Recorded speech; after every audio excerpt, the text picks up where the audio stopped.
What's going on, guys? Happy New Year.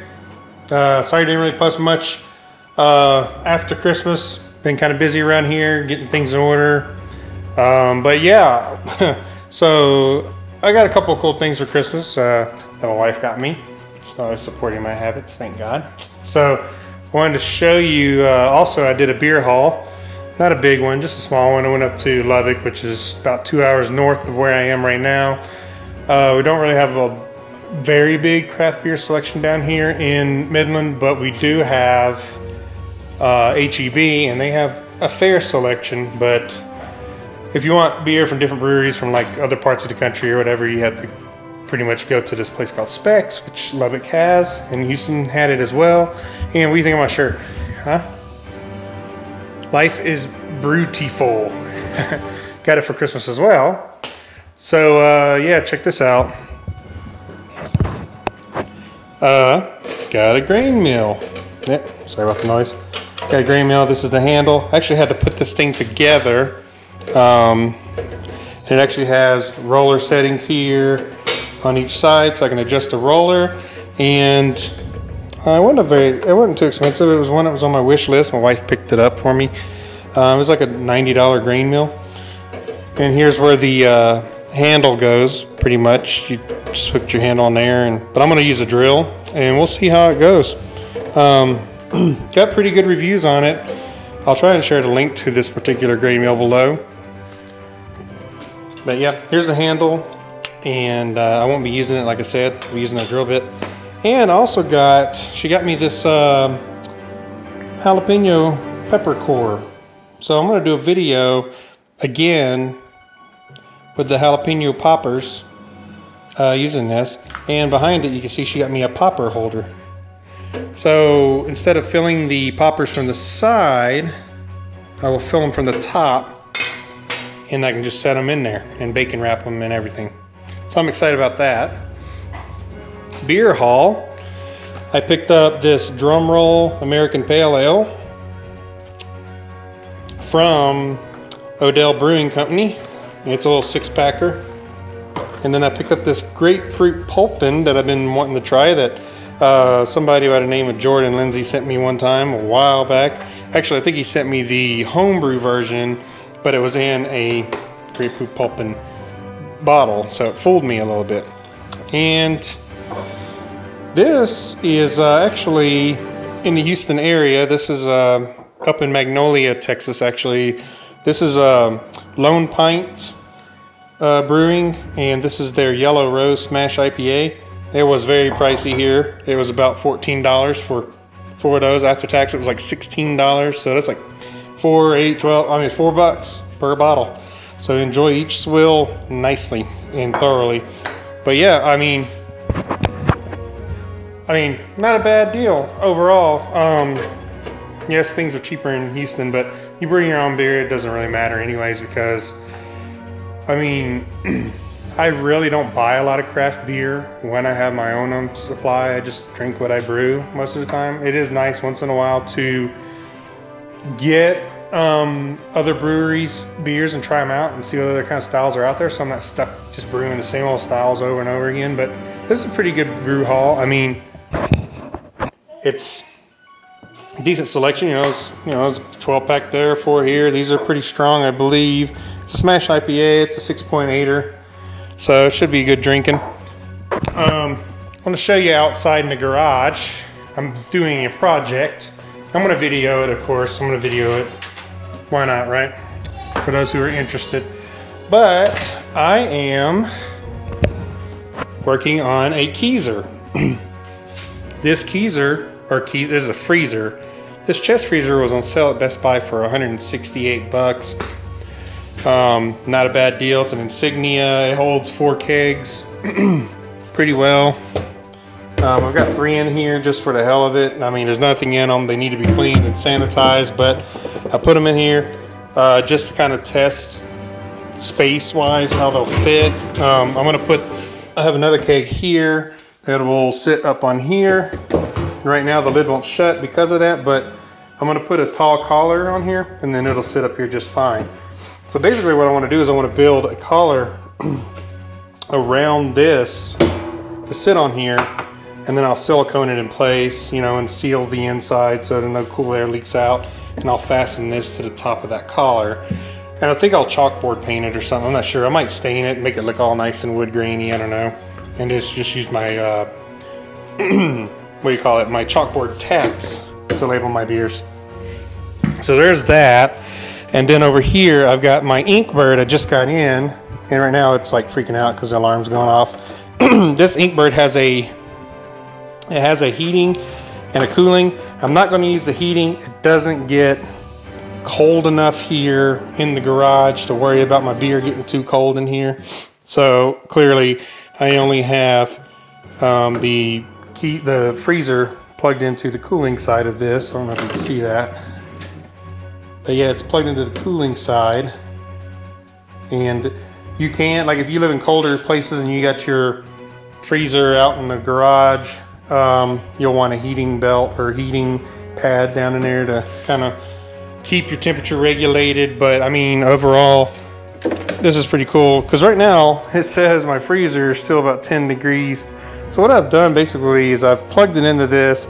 I've got it open. I'm letting all the cold air get out of this thing. I want this to get up to above the 48. Once it's above the 48, I can close it and it'll cool it to 48 within like 2 degrees. I think I got it set within like a 2 degree variance, which is fine. And that'll be good to keep my beer nice and cool. Stouts will be colder than I normally prefer, but you let them sit for a little bit and warm up, no problem. But yeah, this Inkbird, that's not a bad deal, guys. It was only like 35 bucks for this controller, and it's definitely made for a Keezer, or if you're going to, let's see, what model is this? I'm trying to see if there's a model on here, but I don't know. I might just post the link to it as well. But this is good for fermentation chambers. This Inkbird is, and that's another cool thing is like if I wanted to, it'll be a pain in the ass, but I could like make space to put a fermenter in here from time to time if I want a lager. But let's face it, I'm not going to do any lagers. I don't have the kind of patience for it. Not right now anyways. Maybe later I will. But right now I don't plan on ever lagering. If I want to do that, I'll just go buy some shitty Budweiser or Coors or something like that, or whatever other commercial lager. Lagers are cheap to begin with. They don't cost a lot of money. Craft beer costs a lot of money. So a lot of my ales I like to make at home and save a few bucks. And I do save a few bucks really, because 4 kegs in my garage. I don't have a lot of people come to my house very often, and I may once in a while for parties or whatever, but usually my beer lasts a while. That's why I don't have a ton of brewing videos, but I do document them as good as I can when I do them. But yeah, anyways, I just wanted to share this with you guys. Exciting things happening. You want to see my garage? This is my garage. Pay no attention to the man behind the curtain. My garage is a mess right now. I'm gonna get this all cleared out by the time the January is over. At the end of January, this will be all cleared out and organized. This is my old, you remember my old 2-tap tower. I'm actually gonna take these 2 perliks off.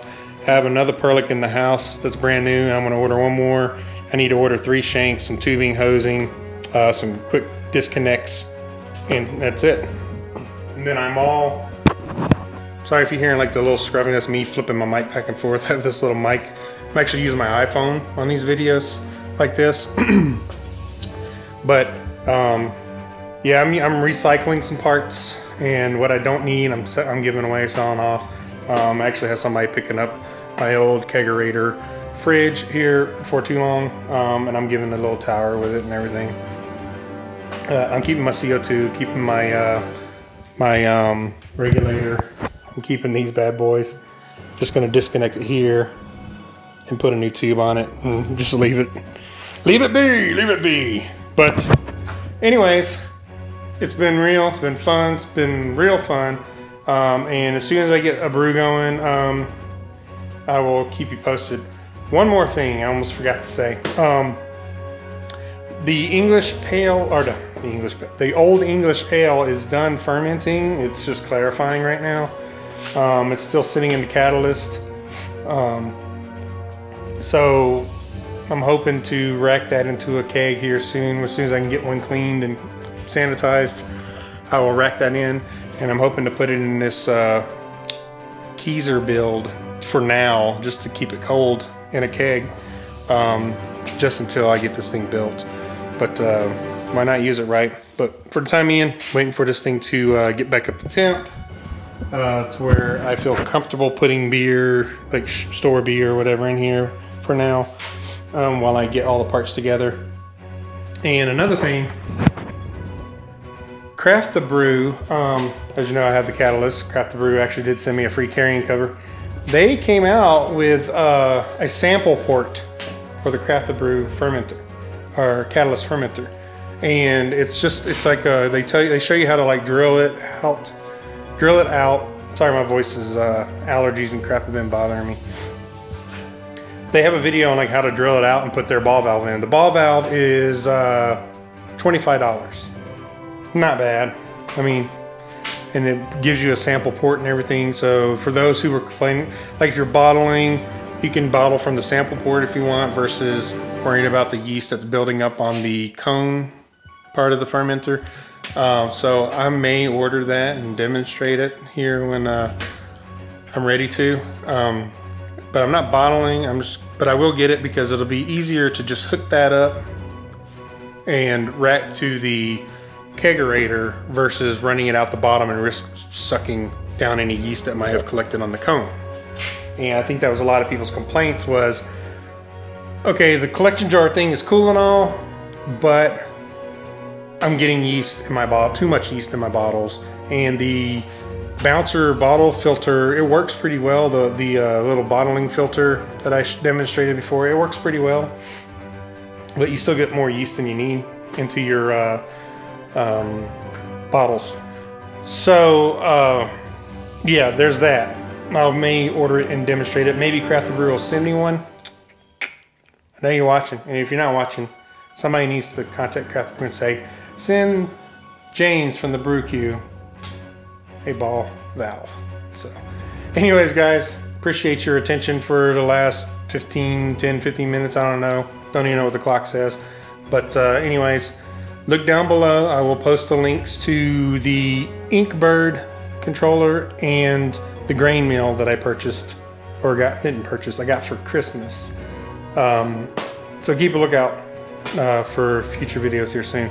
And hit the bell. I think it's on this side of the screen. There's a little bell. If you don't hit that bell, you don't know I've posted a new video, because YouTube, I don't know why, but YouTube keeps doing weird stuff. And yeah, so if you don't hit the bell, you don't know I've posted anything, unless you just miraculously are scrolling through and you see, oh, he has videos. So anyways, new subscribers, thank you for your new subscription. I see a lot of beer interests subscribing to my channel. Thank you very much. And as I get this Keezer build, I will document it, video it, and then that'll be a video as well. So cheers, guys. Have a great rest of the weekend, and see you soon.